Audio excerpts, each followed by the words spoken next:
welcome to GamecockPod Live.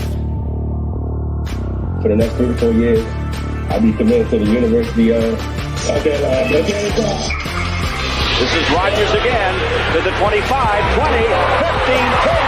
Rodgers scores! Jackie Bradley Jr. delivered for the Gamecocks.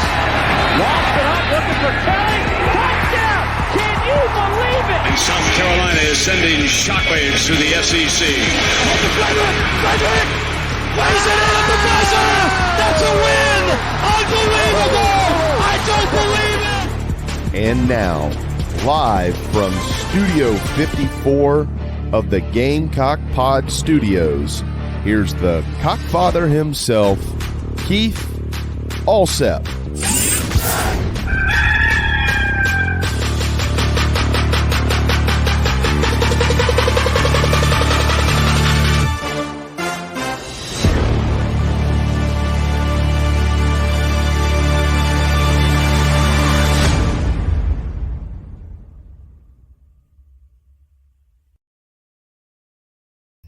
All right, everybody, welcome into Gamecock Pod Live. I am your host, Keith Allsep. This is episode number 1295, Gamecock Pod Daily and Gamecock Pod Live.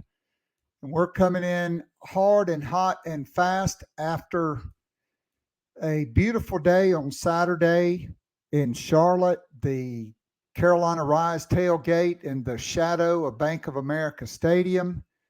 Gamecock Nation absolutely taking over the town and the stadium. And Carolina just let it get away from them in the third quarter. And unfortunate. But one season does not a game make. I think we can all agree with that after watching our neighbors from the upstate get taken behind the woodshed at Wallace Wade Stadium in Durham on Monday night. So to quote Lou Holtz, things are never as good as they seem. Things are never as bad as they seem. The truth is somewhere in the middle, and in all likelihood, South Carolina is going to be 1-1 after Saturday, just like they were last year. And Arkansas put a way bigger ass whipping on the Gamecocks than North Carolina did. Drake May gave South Carolina every opportunity in the fourth quarter to get back in that game. Spencer Rattler, Dowell Loggins called him spaghetti sauce because he can cover up a lot of mistakes. He played outstanding. Xavier Legette,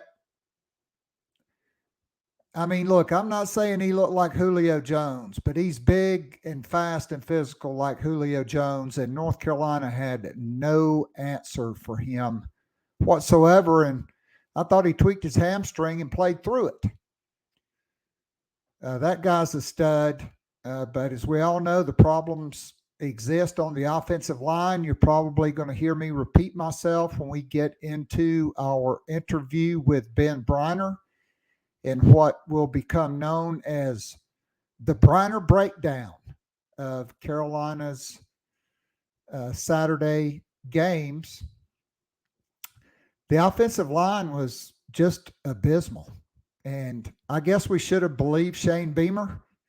I guess we should have believed the players. I guess we should have believed the depth chart. I was shocked that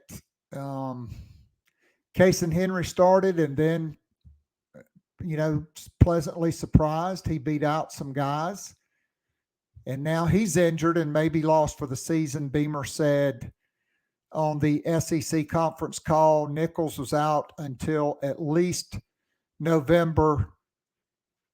Henry was out at least a month, but my sources indicate it's very unlikely we will see either one of those guys again this season.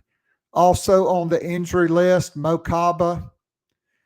I don't understand why Mo Kaba, who's coming off of his second ACL injury and was not even 100%, is on the kickoff team. because he really hurt his knee running down on that kickoff, just like Lawrence Mitchell did. He played one play, couldn't play, had to come out. There were operational failures as well.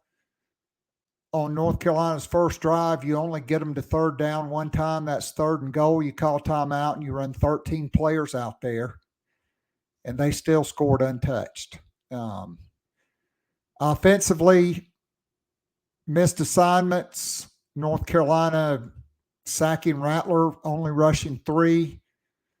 I was not impressed with the physicality. We will get into all of that. Shane Beamer also saying on the injury report yesterday, doubtful for this week. Marquis Anderson, I don't know what his injury is. Nick Emanwari's got a hamstring. JT Gears got an ankle. He rolled it in the second scrimmage. David Spalding's probably his injury that he had surgery on is probably taking time, and that was too bad because I thought Keenan Nelson Jr. that just got absolutely picked on and exposed, and it became to the point to where he was unplayable, and they put Kawan Banks out there, and all that did, dude, was play like his hair was on fire. Nick Emanwari, he goes out early. They put in B.J. Gibson. He didn't fare so well. They played Jalen Kilgore, and that kid absolutely balled out. We get into all of this with Ben. I wanted to go through the injury report. On tomorrow's show, we will have our coordinator quick hitters and hear from Dowell Loggins, Clayton White, and perhaps Pete Limbo. Nobody asked Shane Beamer why Mo Kaba was on the kickoff team. We'll get into this with Ben, but I really thought the game turned on the Amarian Brown drop pass. I thought Rattler had like maybe 2 passes dropped in a row, maybe the third down. Trey Knox, it was kind of low, but he should have caught it. And then he threw a great ball out to Amarian Brown, who's going to turn it up and get inside the 30, maybe in the red zone. And then North Carolina goes boom, boom, boom, touchdown. Carolina decides to run DeCarrion Joyner twice off left tackle. No gain. 3rd and 10. Spencer Rattler gets killed. North Carolina goes right back down the field, and they pick on Keenan Nelson again, and it kind of got away from you. You did kick that field goal early in the 4th quarter, and then you were in the red zone twice in the 4th quarter, and you couldn't keep your quarterback upright. North Carolina had 17 sacks in 14 games last year. They had 9 on Saturday night. That's embarrassing. That's got to change. I think everybody realizes that. And so we will see what the Gamecocks can do. Of course, they are hosting the SoCon champs Furman. This is not going to be a 70-0 game like Charleston Southern was. Okay, it may more closely resemble the first 3 quarters of the Georgia State game. Furman is really good. They got a great program. They got a great head coach who played there in Sorrells. And but the Gamecocks should win the game. They should be 1-1. You rest some guys and get them ready for Georgia. All right. Proud to welcome in our exclusive sports book partner for this season, mybookie.ag. As a bettor, you demand perfection, and MyBookie delivers. NFL, college football, and a brand new cash-out system give you options to bet and win all season long. First 2 legs of your parlay hit, cash out early and use the funds on another bet or let it ride for a chance at a bigger payday. Join the MyBookie family for an entire season filled with odds boosts, free bets, and super contests. This season MyBookie has a no strings attached cash bonus that lets you deposit and withdraw quick. Use the promo code Gamecocks50 on a deposit of $50 or more, and you can receive up to $200 in cash instantly to your MyBookie account. Bet your deposit amount once, and you're ready to cash out at any time again. That promo code is Gamecocks50 to claim your cash deposit bonus.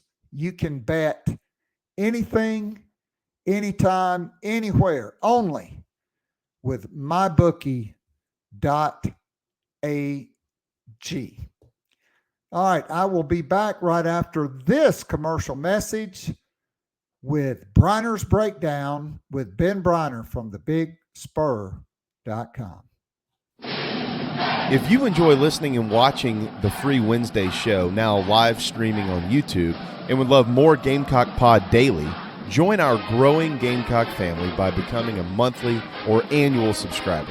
You'll be able to listen to the show every day of the week and listen to guests like J.C. Sherbert, Hale McGranahan, and John Whittle from thebigspur.com, Colin Taylor and Mike Yuva from Gamecock Central, Emily Adams from the Greenville News, Ben Portnoy, Michael Lanana, and Jeremiah Holloway from GoGamecocks.com, Michael W. Bratton, the host of That SEC podcast, and many, many more. As a VIP subscriber, you can join or listen to the weekly live Zoom call with up to 100 of your favorite Gamecocks and friends. After the show is an unrecorded overtime segment where the real scoop gets dropped and discussed. It's like going down to your local pub or sports bar and having a conversation with your Gamecock friends about last week's football game, men's and women's basketball games, and Gamecock baseball. And of course, there's always recruiting to discuss. In addition to the weekly Zoom call, VIP subscribers get the most popular podcast, The Morning After, which is released every Sunday morning during football season, and more VIP perks are in the works. Follow Keith on Twitter at KAllset, or follow the show on Twitter at GamecockPod. Go to the top of the homepage and follow the link. If all else fails, go to patreon.com/GamecockPodDaily. Join now and get up to 3 months free off an annual VIP subscription. You will love it, guaranteed. Now, back to Gamecock Pod Live.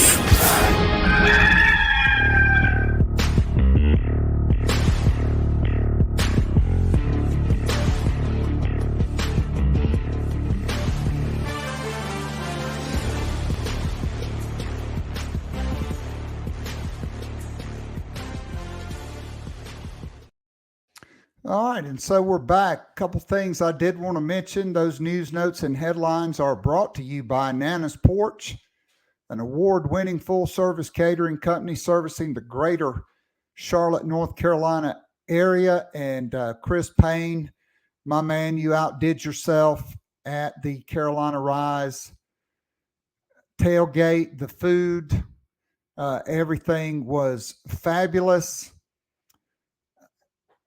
Whatever your catering needs may be, Nana's Porch has got you covered. Whether it's a banquet, a wedding, a corporate event, maybe you want to have a big backyard bash with a whole hog barbecue, Nana's Porch has got you covered. You want to bring in a food trailer, Nana's Porch, voted one of the top food trailers in Charlotte by the local newspaper poll, and their award-winning pimento cheese not only took first place in the meat and cheese category by the North Carolina Specialty Foods Association. Their smoky jalapeno pimento cheese took number one in that category, and the regular flavor was number two. So outstanding, big things are getting ready to happen for Nana's Porch Pimento Cheese in North Carolina and hopefully in South Carolina as well. So we just played our membership drive, and there is one new feature that's not on there, and that is I was one of the few Patreon creators on Patreon because of our loyal audience and the money we make for them. They made a brand new feature available, and that is our lounges. And so if you are a VIP subscriber, you come on in the Cockaboose Lounge. Scoop is dropped in real time. There's a lot of lively discussion among our VIP subscribers. Okay, if you are a regular patron of the show, you come on into the fairgrounds, and then we have kind of our waiting area or our general lounge, and that is the GamecockPod Daily Lounge.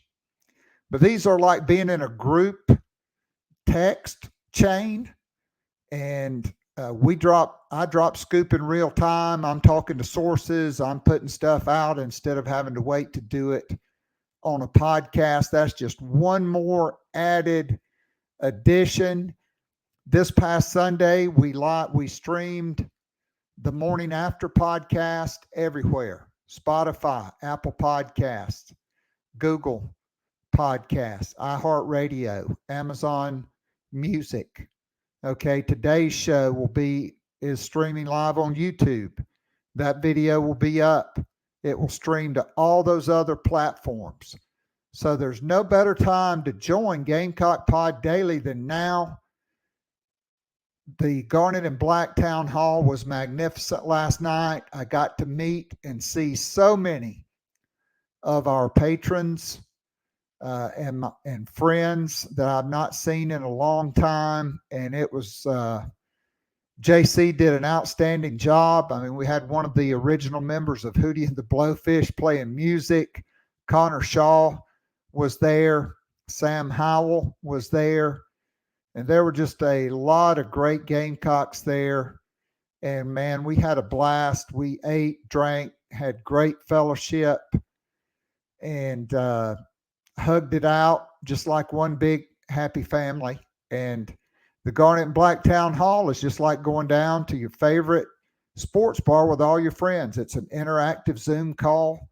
People chime in. We record the first hour or so, and then we go to overtime where everybody sticks around. It's not recorded. And we have some very colorful commentary and people kind of letting loose at times, and a lot of real scoop gets dropped there. So I would encourage you to go to patreon.com/GamecockPod Daily. Sign up for a VIP annual subscription. You'll get 2 months absolutely free, and you'll get access not only to the Morning After podcast, which will be VIP for the rest of the season, the Cockaboose Lounge, the most favorite and popular feature is for everybody getting on that Zoom call, up to 100 people live, and then we record it and put it up for everybody else that couldn't listen live. That's what separates us from everyone else. So I hope you will give it a try. Now let's bring in my good friend, Ben Breiner.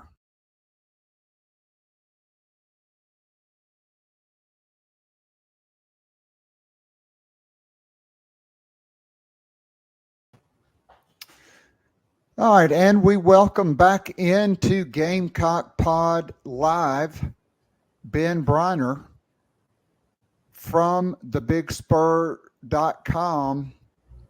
And Ben, not a pleasant experience for the Gamecocks in Bank of America Stadium, although it was a great day. So I just thought South Carolina took over that stadium from the press box. I mean, from my seats, I thought the crowd was like 70-30 South Carolina. What did you think from your vantage point in the press box? I think the moment when it really hit was when North Carolina came out and the level of boos that you heard. And it was like, oh, Gamecock Nation's here. All right. I got it. That makes sense. Yeah, it definitely felt that way. It definitely, it was the things that transpired on the field were not happening on account of South Carolina not bringing enough noise. But yeah, the things on the field, looking back on it, I wouldn't describe it as an absolute worst case scenario, but for certain positions and certain moments, it absolutely was a worst case scenario. And, when I can say at 2 to 3, maybe 4 spots, you had a worst case scenario, well, that's going to add up to not a particularly good night. All right, so I slid my microphone over so everybody can see my Carolina Rise t-shirt, because that was an NIL loss that the Gamecocks took on Saturday night. The inability to get better offensive linemen out of the portal, the inability to get quality running backs out of the portal, the inability to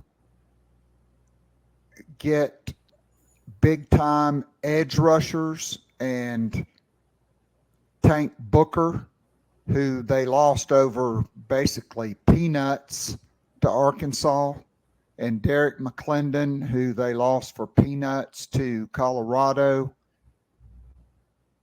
This is where we are in college football, and Tez Walker didn't even dress out. Juice Wells at least tried to give it a go in the first half, but just your 30,000 foot kind of perspective of the game, and then we can dive into it. But man, I mean, Mo Kaba goes out on the first series. Nick Eamon-Warry goes out on the first series.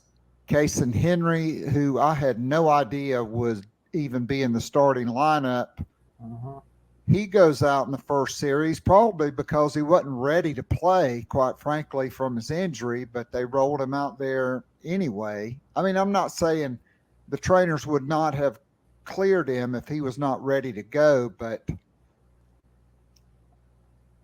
I think he's kind of tried to push the envelope because he's a competitor. Those injuries certainly didn't help, but I thought North Carolina dominated both lines of scrimmage. Your take? I thought it was a case of, and I think I wrote this up in maybe the film article, you had a lot of sizable leaks in different parts of the defense. And on the offense, really you had one main area that was leaking. It just was that offensive line that was absolutely, as if you had blown a bomb in the middle of a dam. And, you could quibble about certain playmakers that maybe weren't as spry as you would hope. But realistically, DeCarrion Joyner wasn't going to be a force unless the offensive line was not consistently letting people in the backfield. And just in terms of the defense, you had too much up and down in that secondary and not enough up on that defensive line. I didn't think they got horrendously pushed around necessarily in the run game, but they weren't making themselves felt. They weren't blowing anyone up. They were, they were low ceiling and the floor kind of bounced up and down. So again, it wasn't like they were savaged up front defensively. And it wasn't like the secondary was just, UNC can really destroy you. And I don't think they really destroyed them, but they modestly destroyed them. And, and if Drake May had been a little more accurate on 2 or 3 deep balls, then it would have been real ugly. But just, you had too many breakdowns in crucial spots in the secondary. Your defensive line wasn't impactful enough, and your offensive line was just bad, and that was enough to derail everything. And also, God, you hurt for Mokaba to get one play and re-tear up. I assume it's a torn up knee. I don't know that they've specified No, it was the other knee. Oh, geez. I mean, just that's awful. Like, I mean, by all accounts, a very good kid and a pretty talented, interesting prospect. And, you know, now he's going to have to work to come back for a fifth year. Yeah, so I really thought, I think the dog definitely agrees. It sounds like it's whining about the Gamecocks. I'll be honest, right off the start, I didn't like taking the ball.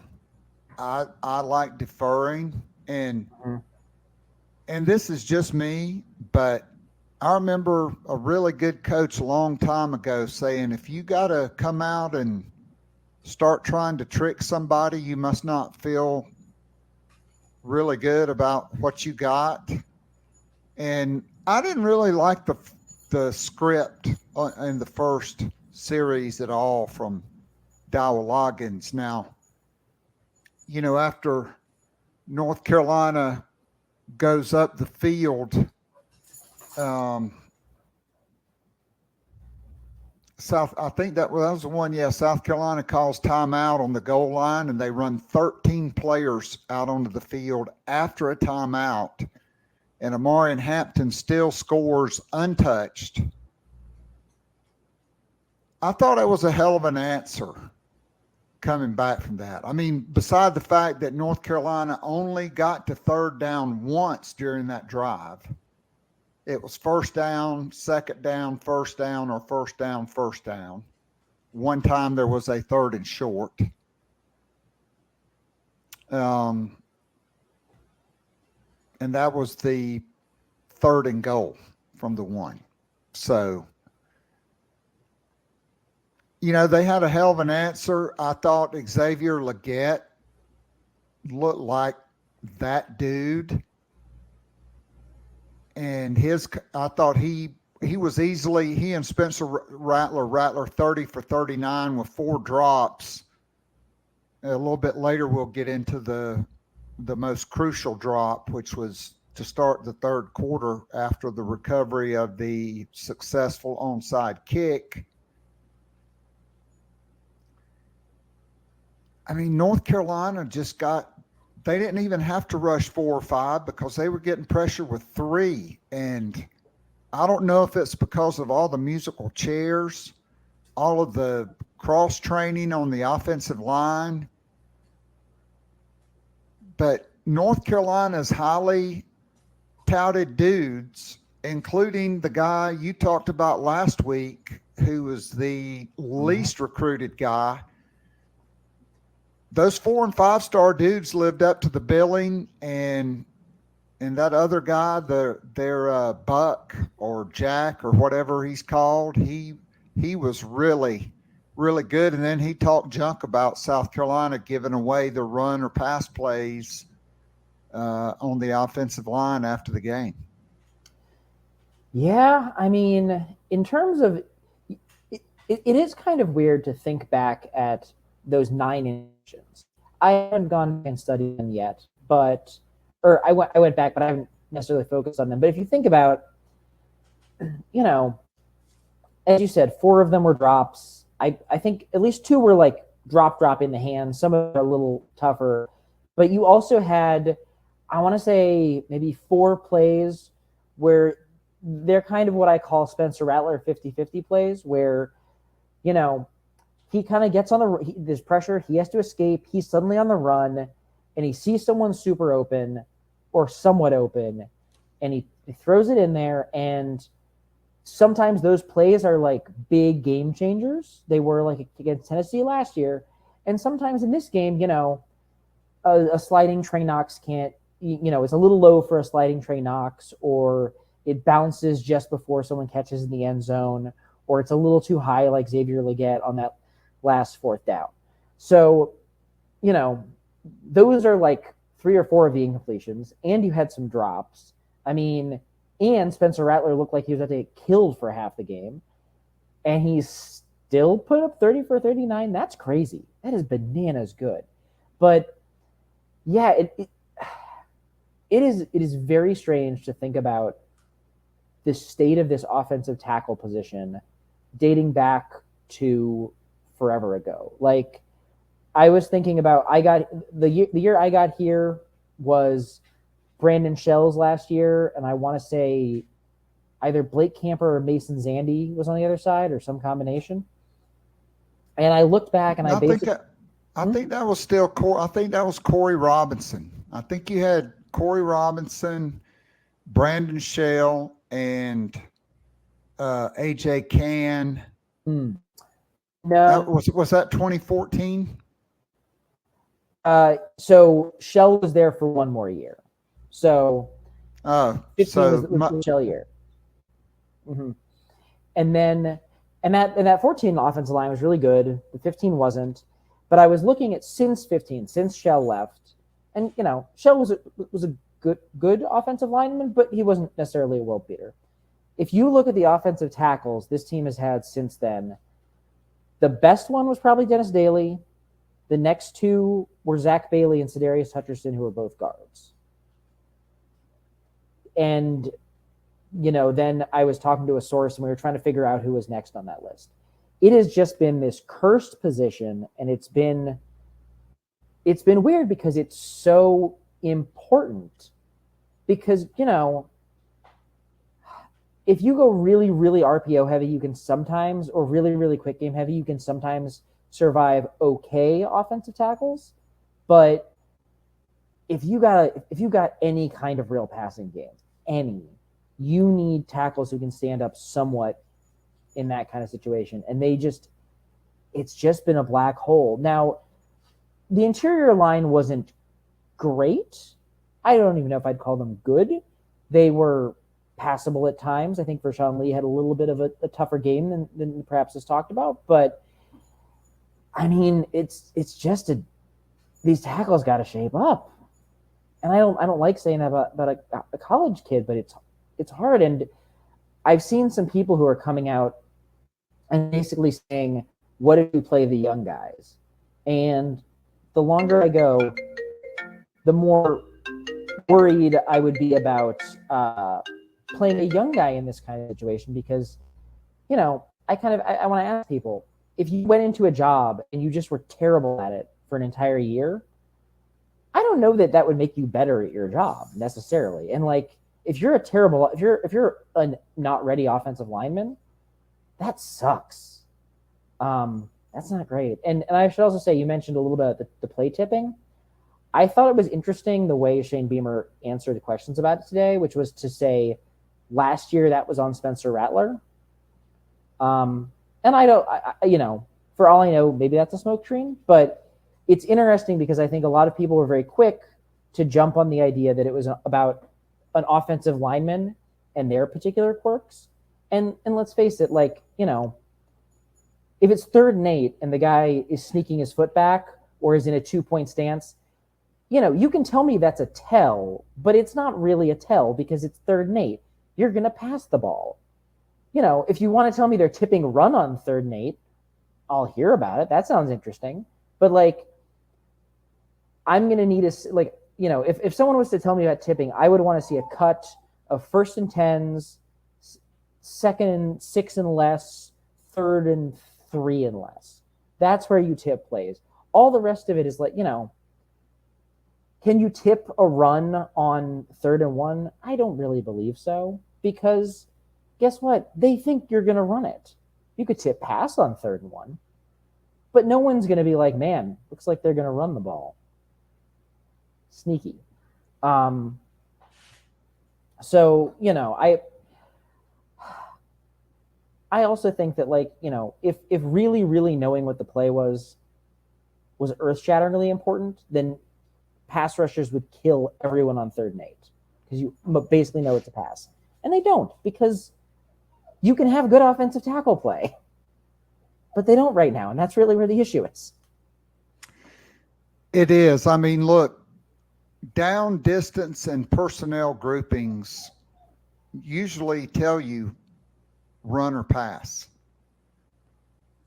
And when it's 2nd and 20, after you've sacked the quarterback on 1st and 10, it's going to be a pass. You know, when it's 4th and 19, it's definitely going to be a pass, or 4th and 22, like it was South Carolina. I mean, you know, like I said, South Carolina had a great answer. It was a back and forth first half. It was 17-14 North Carolina at the half. South Carolina did go up 14-10. That was their last lead. They perfectly execute the onside kick coming out of the second half. Shane Beamer, I think, was kind of put off with the chain crew talking about them eating a hot dog and not being ready at halftime. I was so happy that he mentioned it in the press conference and that he defended the fact that hot dogs were literally mentioned. Like, it was so funny to me. Because honestly, I kind of thought he would come out and he would be like, I was a little too snarky. It happens. Which is perfectly acceptable in my opinion. But to turn out, you know, yeah, I can understand being that level of like, you're already tense because you're about to try to pull something off.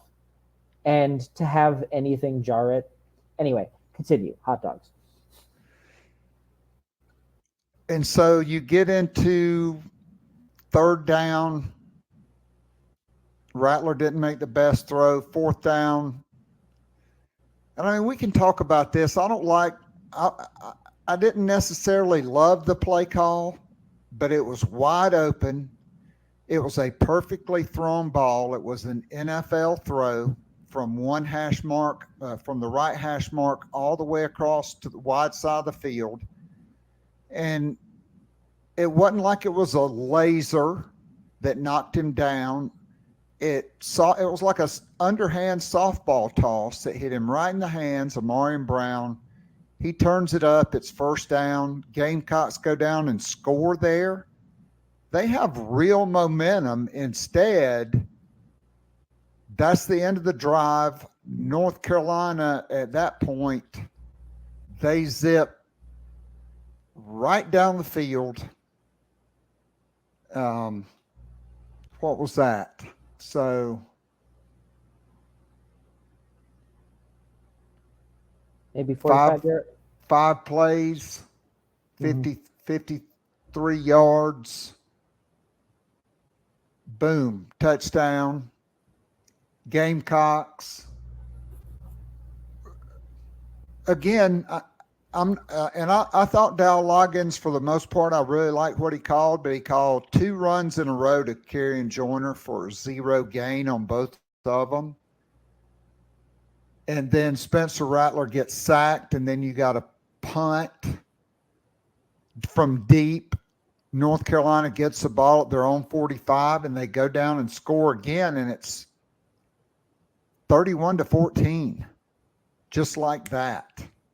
And it really took a lot of the air out of the stadium. I'll say this. I thought the biggest problem in the secondary to me was, one, they put B.J. Gibson out there instead of Jalen Kilgore after Eamon Worry went out. I thought that definitely proved to not have been the right move the way Kilgore played once he got in the game. But I just thought, and I've never understood it, I guess David Spalding's injured. Shane Beamer said he's out for this week against Furman. JT Gear still out. Some other guys out. Wouldn't surprise me if they don't sit Juice Wells this week to get him healthy. I just thought Keenan Nelson was unplayable. I mean, it was like find Waldo. They found him at every point, and I thought his fundamentals were bad. I thought he just got picked on and beaten badly very badly, to the point to where they finally put Kawan Banks out there, and all that kid did was play like his hair was on fire and make a hell of an interception. And, you know, Drake May did give South Carolina chances to get back. But here's the thing about Clayton White, right? Like, you hoped you'd get to halftime with a close game because he's historically has been very good at making halftime adjustments. I didn't really think the halftime adjustments worked that much because North Carolina still went up and down the field. They also had some plays that would have been explosive plays or touchdowns had guys not dropped the ball, just like Amarian Brown did. Mm-hmm. And, you know, unless South Carolina's defense is getting a lot of turnovers, I mean, North Carolina did not punt until late in the third quarter. There were no punts by then. Mm-hmm. And I do think the linebacker plays improved, although as your tremendous breakdown on the Big Spur pointed out, there were still some really bad angles and some missed tackles. But I thought Stone Blanton looked much better. He will learn from that. I think he's only going to get better. I think Debo Williams looks improved. I think he will get better and learn from that. But now with Mo Kaba out, I mean, as Pup Howard played 0 downs at linebacker during that game, and Drake May never got touched, but maybe one time. I mean, other than a little perspiration from the heat and playing football, his uniform was as pristine as it was when he put it on because nobody knocked him down. There was 0 pressure. And I was kind of shocked we didn't see Tonka Hemingway at defensive end at all. Instead, they started a 235-pound guy in Brian Thomas Jr. I mean, your take on all that. I apologize for being long-winded. Well, I was gonna attack a couple of different spots on that. The first one is when you mentioned some of the secondary stuff, and Shane Beamer described it as kind of a worst case scenario, and I hadn't really thought through the decision matrix kind of it, but there are all these sort of inflection points. I can see starting Keenan Nelson, try to see if you give him confidence. You know, young guy, worst comes to worst, ideally, David Spalding is there. And if you need to just put David Spalding there all game, easy peasy, done, right? I can also understand BJ Gibson because you might take a true freshman in Kilgore. You might not want to say run out right in the middle of a drive. You might want to give him a second drive, let him gas up, that kind of stuff. Then you lose Nicky Imanwari. Well, what this means is if Nicky Imanwari is still there, you just bump DQ Smith down to nickel. Kilgore plays the entire game. Easy peasy. If David Spalding's there, David Spalding goes in, whatever, you're fine. Even if Peyton Williams is available, you can at least move some of that around. But then all of a sudden you are locked into your 2 guys. And, you know, I don't know how much Banks had worked there.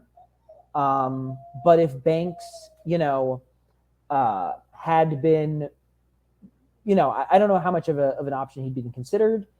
But, you know, if he was well trained at that position, you'd like to see him go in there a little faster. Looks like a pretty decent one, so that's at least good. In terms of, you know, halftime adjustments, there was one thing that I thought was a little interesting, which was it wasn't like they weren't trying to blitz. It wasn't like they were playing coverage. They were blitzing, and it wasn't working. And that's the part that's really kind of a tight spot on that one. Just the fact that, like, you know, you're not even getting there and you're having trouble with contain. I would have been interested, to see Tonka at defensive end. I didn't think Brian Thomas was bad, but I don't think he did all that much. He had a couple of nice plays, but it wasn't like he was if I'm playing a guy that small, I want him to be, hair on fire on the edge, and he was not really delivering that. And one thing I'll say is this was a little bit of a topic on a message board that I maybe got into before the game, which is probably not a thing I should do. But, people kept talking about spying the quarterback. What if you spy the quarterback? We literally saw a moment when Deebo Samuel was doing something that was functionally spying quarterback. He was staring at him in zone in the middle. And Deebo isn't, he's not Pup Howard. But you know what? He's an athletic enough linebacker.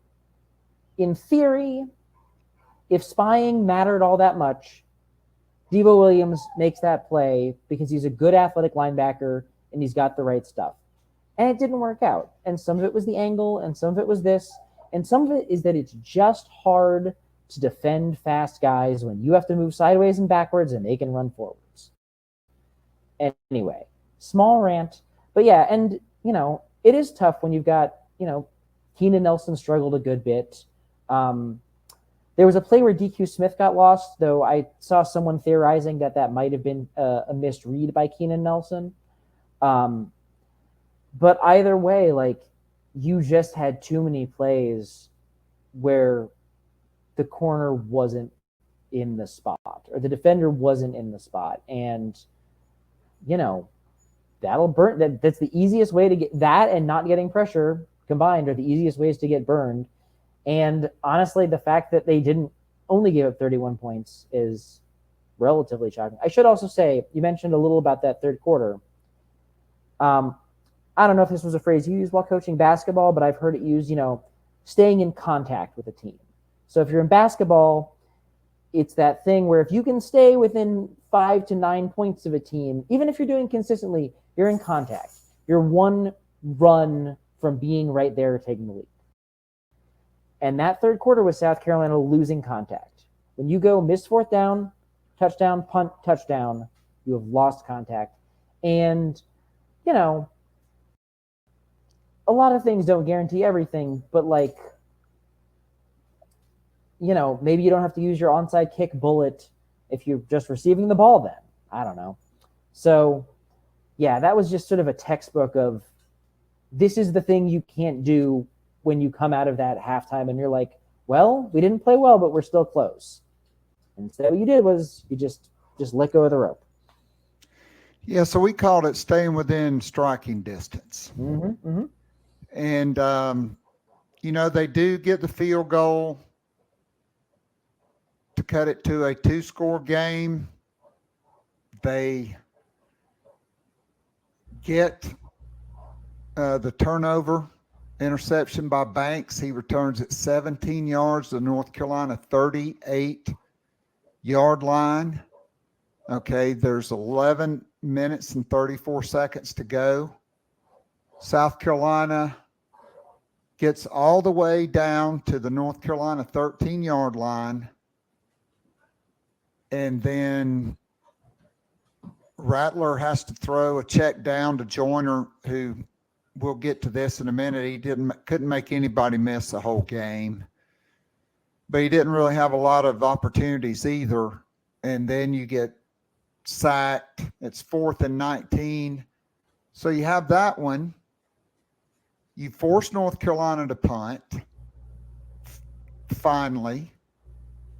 Okay, you get the ball back with 6:35 to go. You get down to the 11-yard line. So you were in the red zone twice in the fourth quarter, and you couldn't keep Spencer Rattler upright to save your life.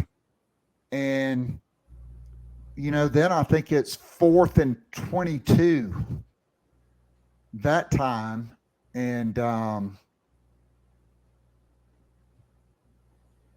he's incomplete. The first time was, I think, intentional grounding because he wasn't out of the pocket. One of those times. I mean, again, the game was over. But even if you're able to score one of those two times and get it back to a one-score game, that puts pressure on North Carolina. And going back to last season, North Carolina lost their last 4 games in a row, and Drake May threw 1 touchdown pass in 4 games. The pressure would have been on them. And historically, he's not responded to that. So that would have given you a chance because you would have still had all 3 timeouts. And so now we go back to the offense and just the complete inability. I mean, they were rolling guys in. You know, they started Fugar and Case and Henry. Henry gets hurt. Wanamaker goes out. Then they move Fugar to right tackle and put Jackson Hughes at left tackle. Both of those guys were getting their ass whipped. And so they kept, you know, it was like a musical chairs, just like at edge rush. Carolina played everybody. I will say this for our non-patrons who are watching today. I was sitting behind the Carolina bench in the club level. Elijah Davis is with the defensive ends. He is a defensive end. He has clearly lost the bad weight from spring. I think I just got a confirmation there from the bark. And, yep, and he looks really good. I liked what I saw from Drew Tuizama.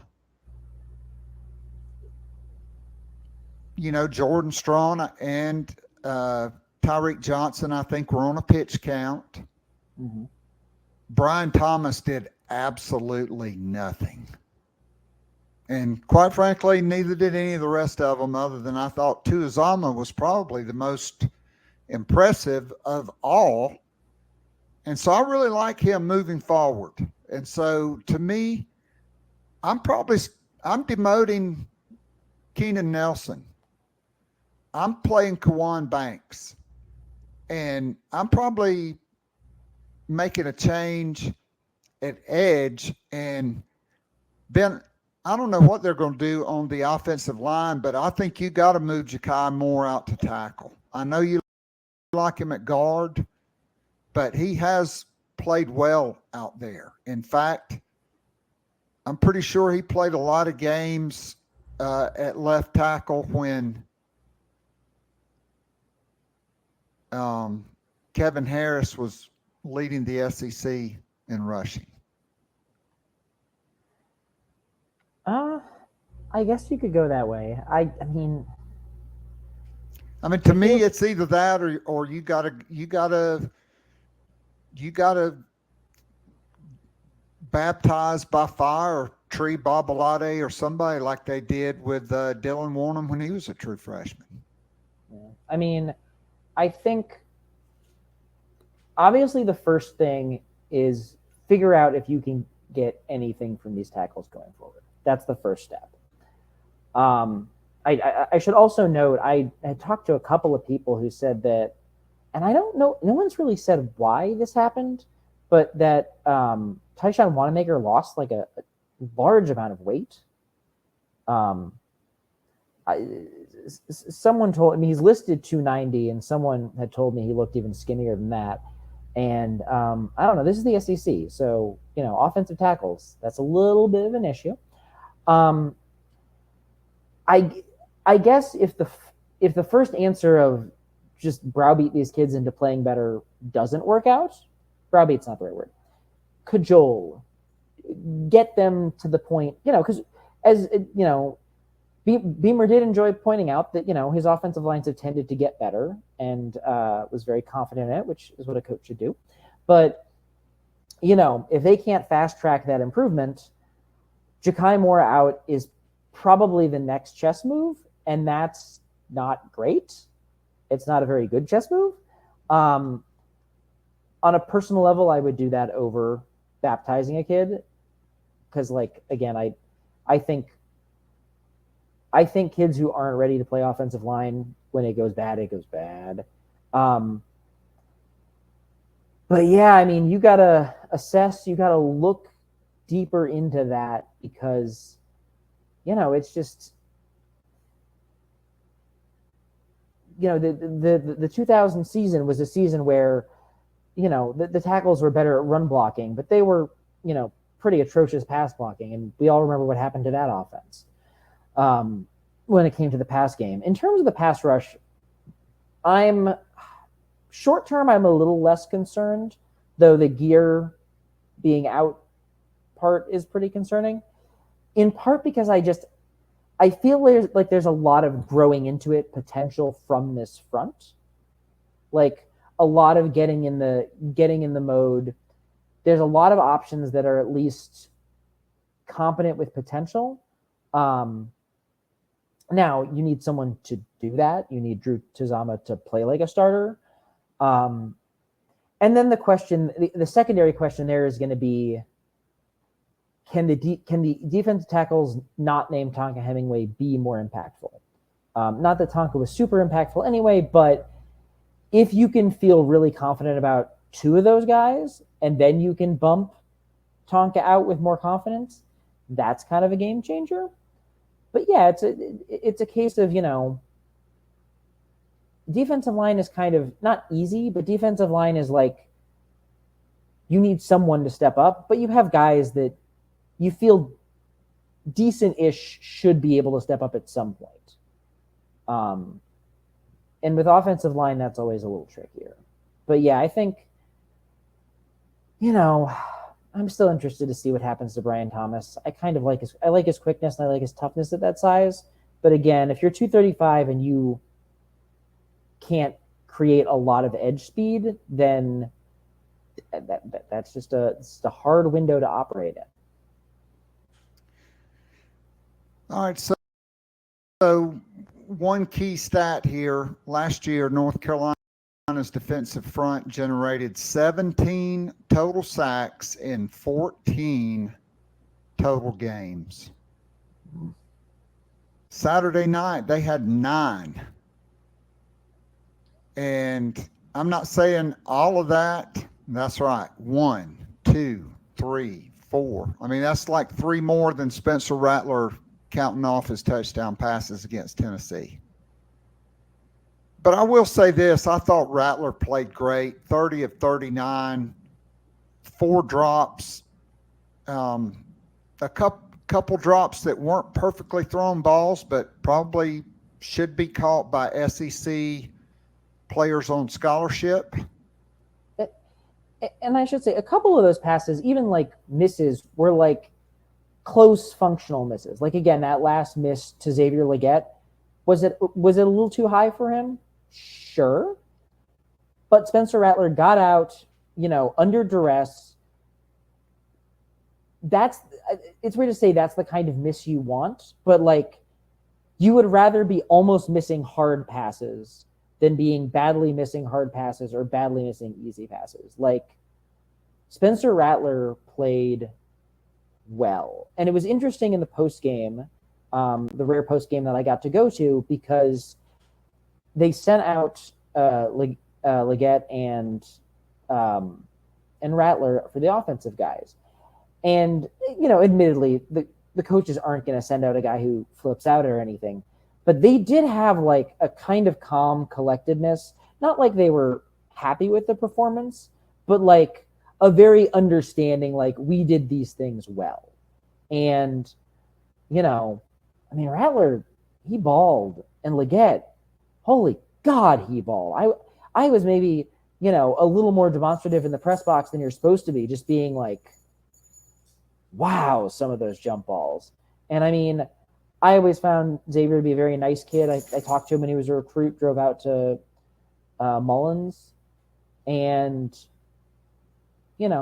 just happy to see that, something could click for him something might, it's only one game, but might click for him that well coming down the stretch of his career. No doubt. So we didn't see as much 12 personnel as I thought we might. I think due to the situation at offensive tackle, that probably needs to increase a bit. I I also think, and Coach Beamer addressed it at his Tuesday press conference. I've said it last year ad nauseum. I had that SEC stat guy or stat cat on with me back in January. In Spencer Rattler's entire career, he has been elite outside of the pocket. And on that second drive, they rolled him, booted him out. To the left, he had a high-low, the old Steve Spurrier, early 90s, high-low. They had it covered. He came off and hit Xavier Legette with a beautiful throw down the seam on the back side of the defense. It was a really big play and gave the Gamecocks momentum to go down and tie the game rather quickly. Like I said earlier, it was a hell of an answer, but then we really didn't see him outside of the pocket anymore. And I think the first game, you don't really know until the live bullets start flying. I think that's something that I do expect Iowa Loggins to do, especially I like rolling him to the short side because then that gives you that backside with a lot of real estate to cover, and you get the eye candy going on the short side of the field, and then he can turn and plant and deliver. But I think that's something that they've got to look at offensively. I mean, I would agree, and I just say, go into your coach's handbook. That's not a real thing, I know, and take every answer you can have for pressure. And you kind of, I'm not a big reactionary guy, but you kind of got to throw it at the wall, just because, if you can have a passing offense that does those kind of things without its best receiver, and even if some negatory things to say about UNC's defense in general, that's a start. That's a thing to work on. But you got to stop your quarterback from getting killed, and you got to stop him from, there were a couple of tough plays for him where you could kind of, and I asked him a little about, like, how do you kind of modulate and how do you kind of not let yourself get sped up in the way that he seemed to very clearly get sped up at times. And it's funny you mentioned Spurrier and rolling out and high lows, because there was a moment on a crucial third down where they ran. I don't know if everyone associates this play with Steve Spurrier.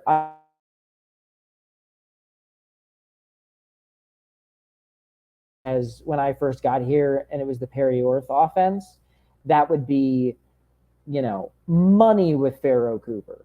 Just take him, send him on a speed out, let him work a little bit off on that roll, and just hit him for 6 to 8 yards. And Drake May executed one of those to perfection. And I just kind of looked at it and thought, that's a little tough if you're a Gamecocks fan. You kind of see that and you're like, I recognize that one.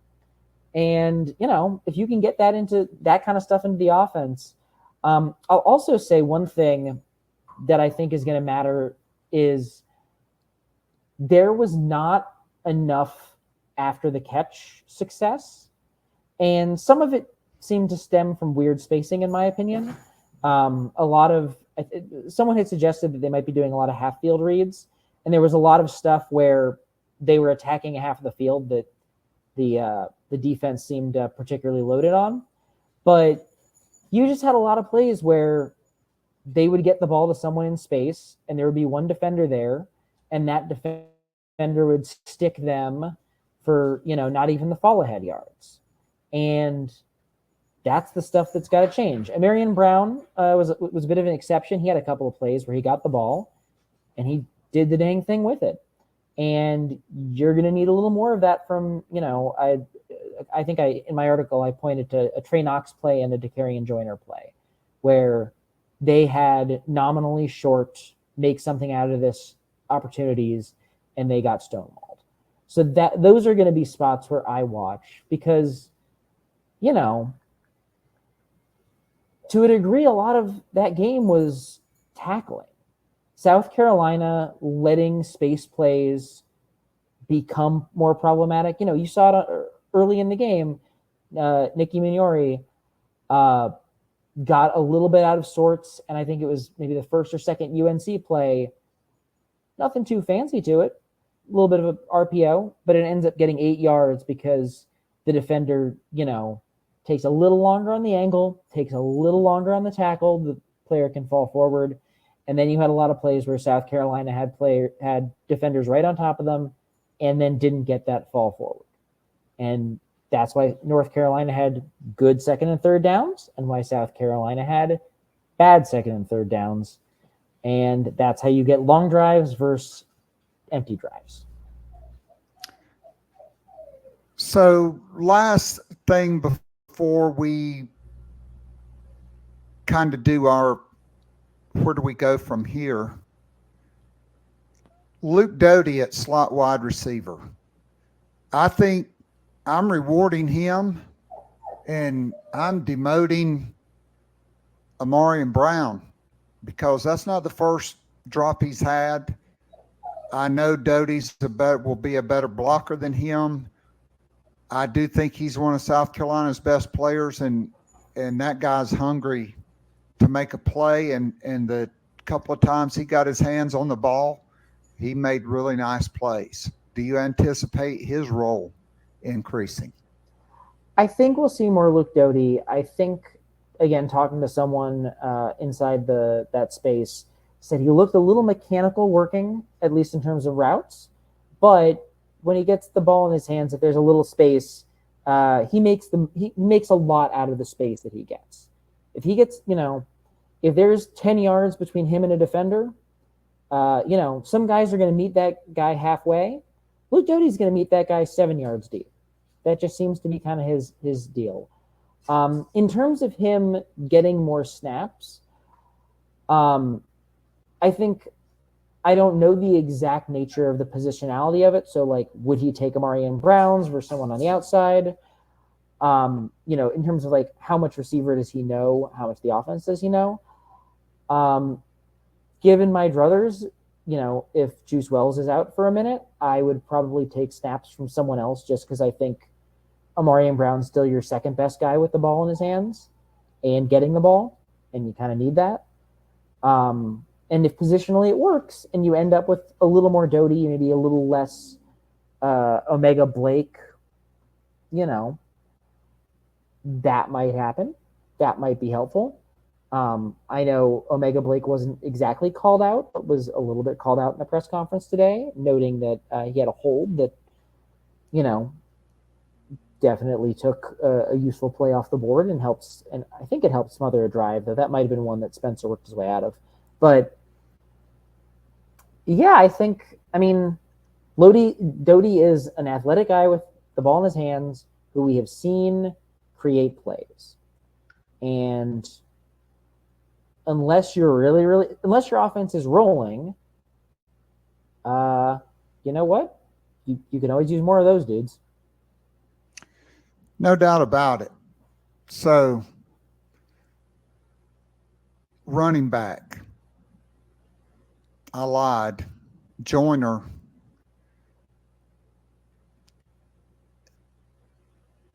Has he gained too much weight? Do we really know? We know Juju McDowell's not big enough really to run inside behind this offensive line.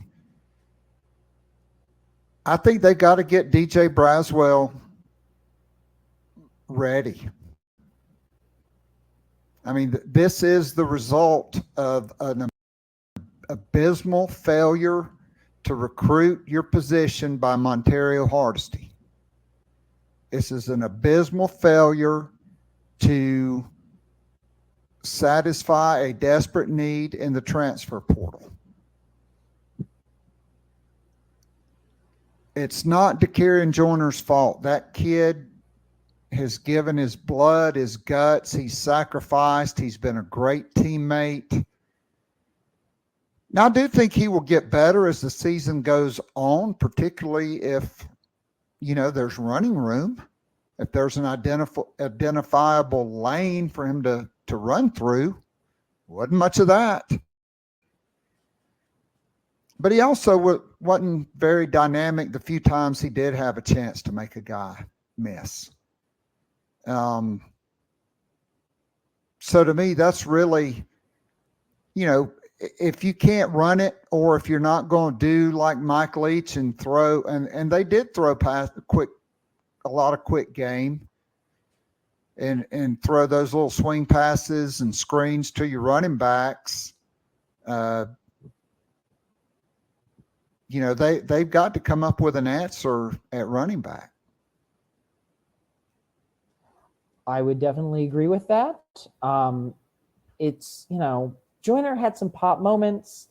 He had some moments where there was good blocking. He didn't take advantage of it. He had a lot of moments where there was some not good blocking, and he also didn't take advantage of it. I don't know that I expected him to be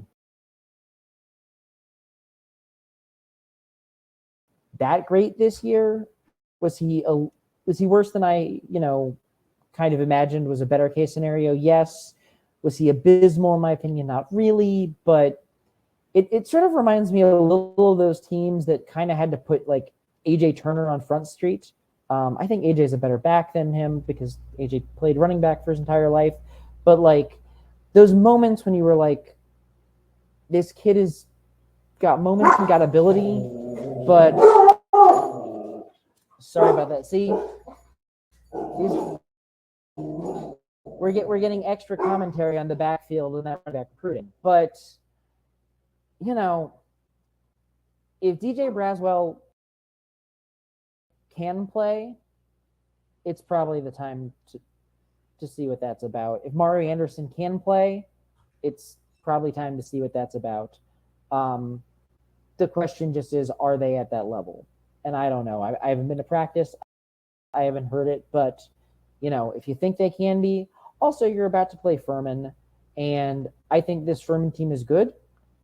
I don't think they have the high-end athletes to really pressure South Carolina unless South Carolina is completely out of sorts. So, this is an opportunity, I think, to potentially flex that a little bit, to potentially roll some guys in.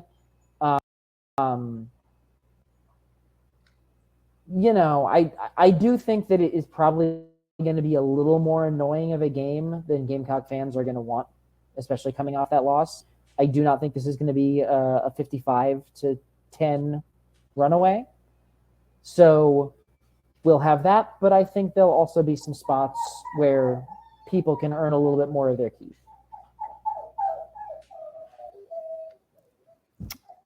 I think the dog is begging for DJ Braswell to get in the game.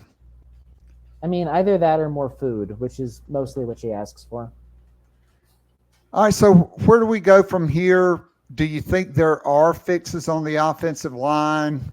How much of it do you think was just assignments? How much was it North Carolina's 4- and 5-star dudes finally playing like 4- and 5-star dudes versus it's a new season, it's new guys playing for the first time, a big environment, a relatively new system, particularly brand new for all the transfers. And do you buy into the old adage that a team makes the most improvement in their season from week 1 to week 2? So I think in terms of fixes, I'd be surprised if there was a lot of shifting. I imagine most of the fixes are going to be getting people to do the things they're supposed to do. Being related out a little bit, fix mental issues, fix technique issues. Be on top of those things. Let your talent play. I do think if they can figure out with the 3 offensive tackles they have left, if they can just settle on a pair and say, we feel really better about this, that would be important. I mean, I think it was 2 years ago, Wanamaker and Jalen Nichols kind of settle as the offensive tackles when the offense improved mildly. just because you had kids who kind of gripped it a little bit and it kind of built. So I think that's kind of a lot of where you're gonna go. I never know about the week 1 to week 2 stuff. I certainly know that if anyone had illusions that they were just going to keep rolling the way they did last week, this was a kick in the pants. So, maybe a kick in the pants helps. And in terms of sort of those beginnings, I think UNC's better. I don't know that they're as better as South Carolina made them look. And I had this sort of weird feeling watching South Carolina's offensive line, wondering to myself, is this a little like watching North Carolina's defense last year when I'm sure if you're a UNC fan, you would stare at them and be like, these kids should be better. And they're not. And maybe they're getting better. And that's, in a lot of ways, going to probably be the hope for South Carolina. Maybe they're getting better. Well, that certainly has to be the hope. So, Ben, tell us what else you've got coming up this week on thebigspur.com. We will have a in-depth look at a well-coached Furman team with I would call it a very smart, interesting offense for a team of that style. It's the kind of offense you almost assuredly couldn't get away with at South Carolina for a variety of reasons, but a very nice, we're a little more limited in talent, so we don't try to do everything, but we do the fewer things we do well, really well. Going to have a preview on that. Going to have something coming out of the Furman game. I don't think I'm heading down to Columbia this week, but, haven't 100% locked that down. Probably not.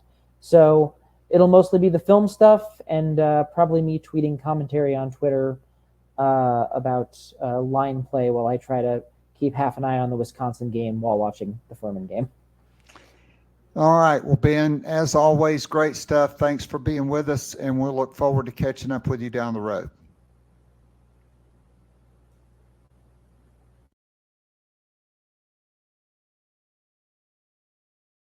All right. And that was Ben Breiner.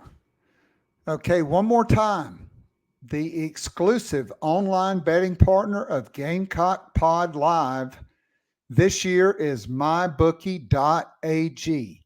As a bettor, you demand perfection, and mybookie.ag delivers. NFL, college football, and a brand new cash-out system give you the options to bet and win all season long. Let's say you go, 50 on 5. The first 2 legs of your parlay hit. You can cash out early and use those funds on another bet, or you can let it ride for the chance at a bigger payday. Join the mybookie.ag family for the entire season filled with odds boosts, free bets, and super contests. This season has MyBookie a no strings attached cash bonus that lets you deposit and withdraw quick.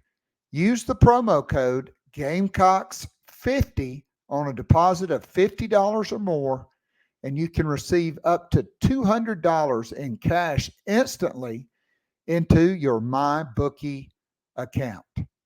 Bet your deposit amount once, and you're ready to cash out at any time. Again, that's promo code Gamecocks50 to claim your cash deposit bonus. You can bet on anything, anytime, anywhere, only with mybookie.ag. And that will be a wrap for tomorrow, for today. Tomorrow on the show, I'm already looking ahead. Back on Patreon, we will have our coordinator quick hitters, the best of the Q&A, along with my editorial commentary. And we'll have more news and notes as well.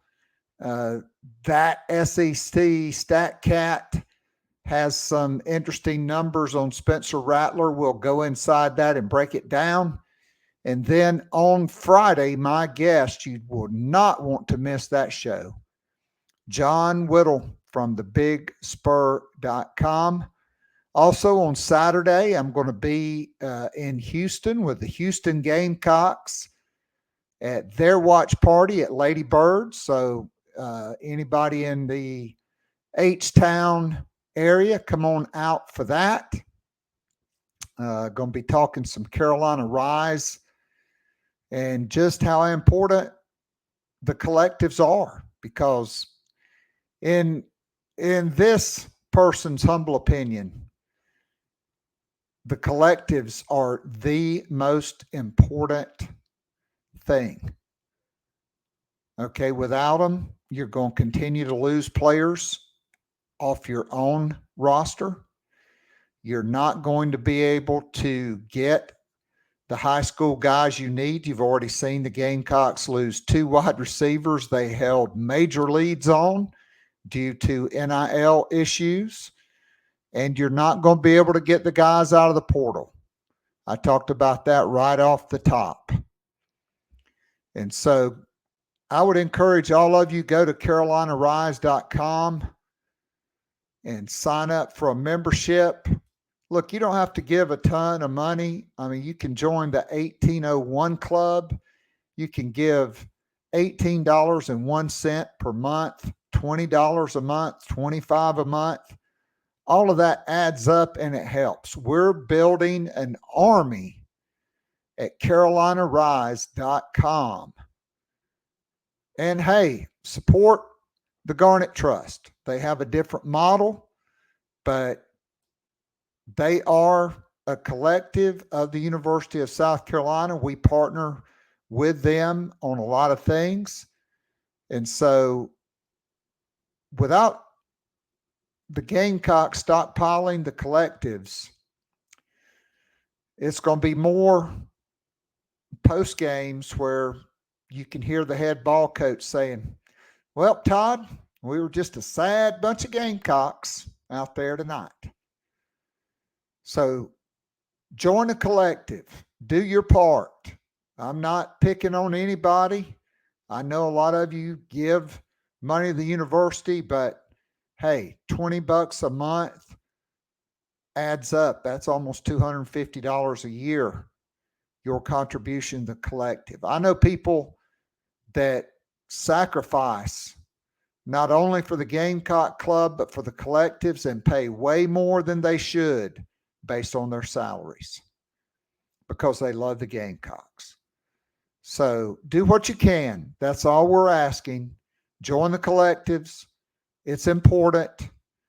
It's something that South Carolina's got to have a sense of urgency with, and that starts with you, Gamecock Nation. So until tomorrow, this is Keith Alsep saying God bless. Go Gamecocks. I'm out of here, and tomorrow you may get my review of Equalizer 3, which I will be going to see later this afternoon.